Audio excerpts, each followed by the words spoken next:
A Literary Critique of Trifles, a play by Susan Glaspell. Francis Powell is your critic.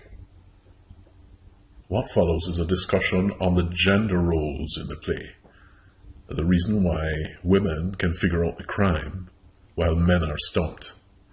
It also evaluates whether Glaspell's portrayal of male and female characters is fair or not.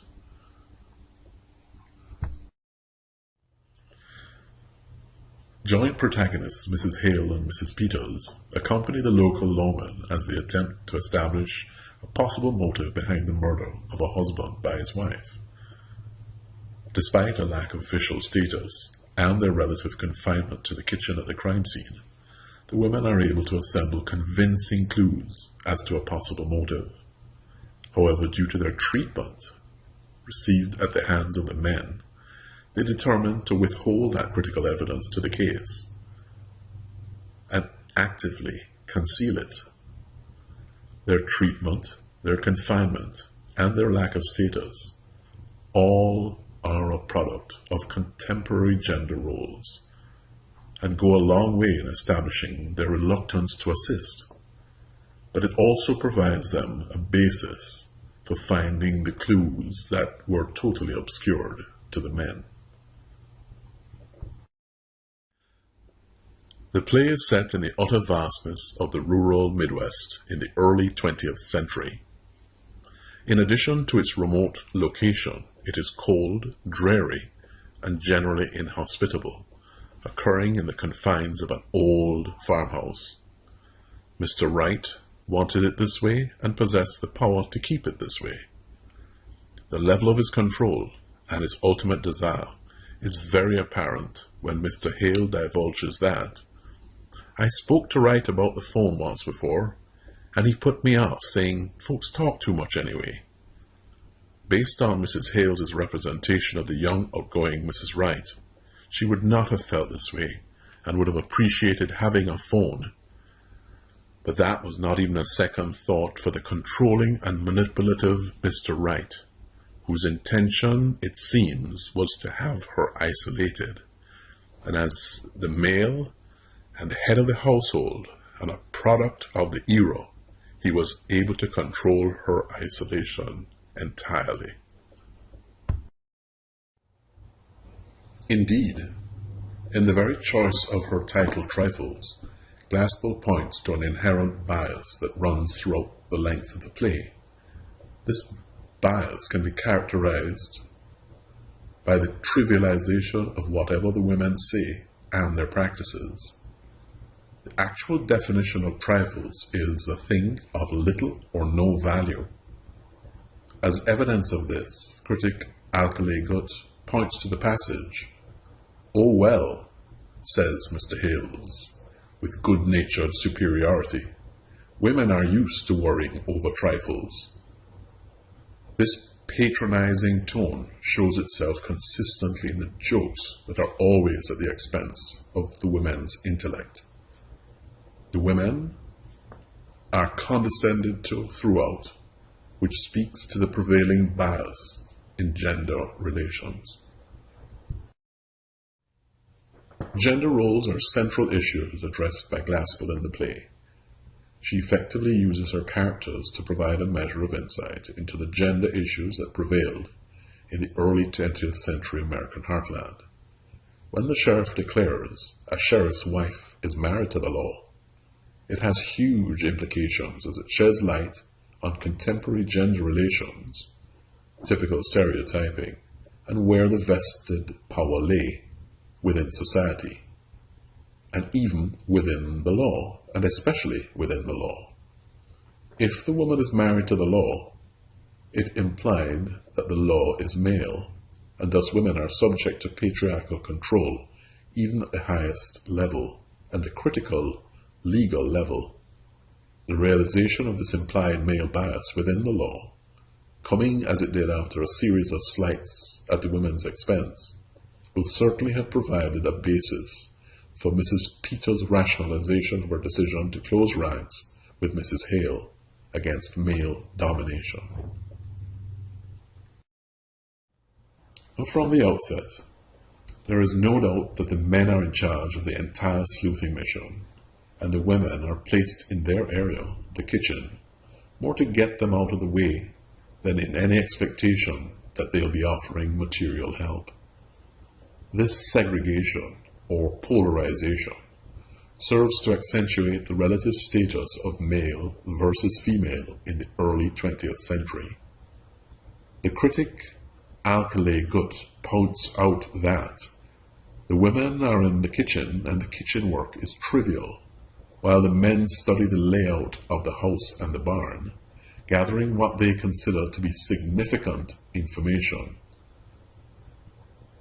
With this being the prevailing situation of the era, it is unsurprising then that all the professionals on the scene are male, while the women just tag along, not only without official status, but being unable to obtain it, even if they wish to do so. You see, the men do the real work. Women have no access to societal advancement. Glaspell makes it very clear that men dominate everything other than what happens in the kitchen. For as the sheriff says, there is nothing here but kitchen things, in a very demeaning manner. Upon entry to the farmhouse, the men immediately assume a domineering posture, with the women very much being placed off to the side before being sent to the kitchen. However, it is this very haughty attitude that ultimately proves to be their very costly undoing. With all the men's credentials and supposed professionalism, they are at an absolute loss to find clues.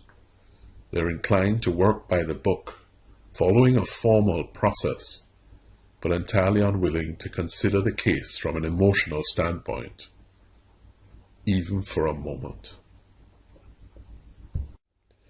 Although examining the actions of a woman, they are unwilling to think as a woman might, with altruism and intuition, something that, as evidenced, would have revealed essential clues.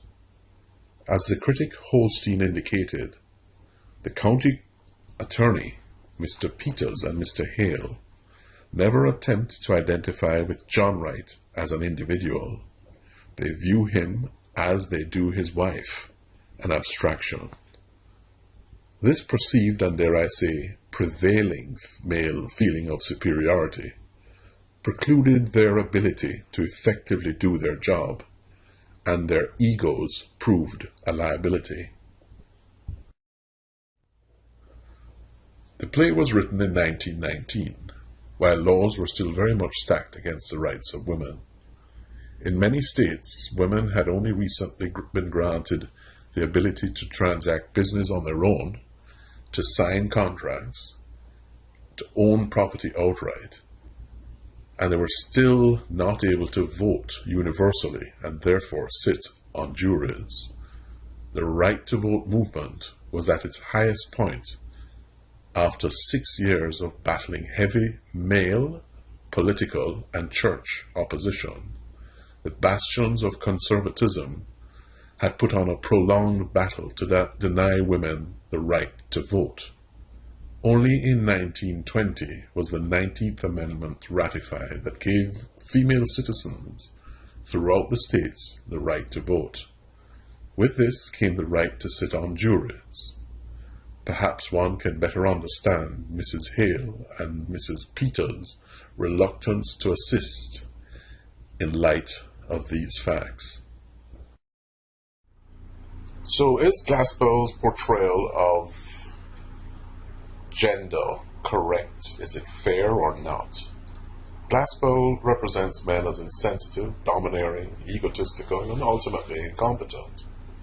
But given the actual social situations that existed at the time, I don't believe that the representation of gender that she offers is very far from accurate. Now, considering that the play had to be consumed by a contemporary audience, it could not have been too far off of what was correct without being seen as inauthentic which it wasn't, and the fact that it has stood the test of almost 100 years kind of proves the fact that it is authentic. Having seen the battle that women's rights has fought within my own lifetime, the fact that women still don't get equal pay for equal work leads me to believe that the representation offered is actually accurate. One only needs to look at the current patriarchal societies to see where we're coming from and to identify with these patterns of behavior. In Trifles, Glasspool provides a very poignant look into patriarchal society and the dangers that it poses to the equitable dispensation of the law. And ultimately, the very practice of the rule of law is jeopardized when people feel compelled to take the law into their own hands to receive justice.